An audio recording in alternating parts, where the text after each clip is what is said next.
সোমবার দিন বাবার মাথায় জল দিতে গিয়েছিলাম, তখনকার ভিডিও এটা। যেহেতু আমাদের যেতে একটু বেশি দেরি হয়ে যায়, তাই তখন মন্দিরে আর কেউই ছিল না, আমি ছিলাম আর আমার মা।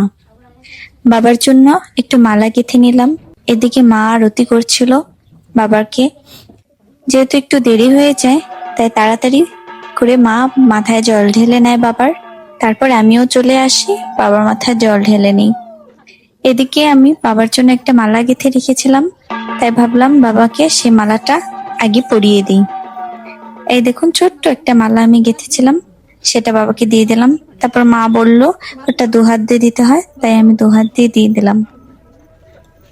তারপর বাবার প্রণাম করে বাবার কাছে সকল ভুল ত্রুটি সবকিছু ক্ষমা চেয়ে বাবার কাছে প্রার্থনা করলাম, বাবা যেন সকলকে ভালো রাখে, সকলে যেন সুস্থ থাকে। আমাদের এখানে একটা নয়, প্রায় 3-4টা বাড়িতে পুজোর আয়োজন ছিল।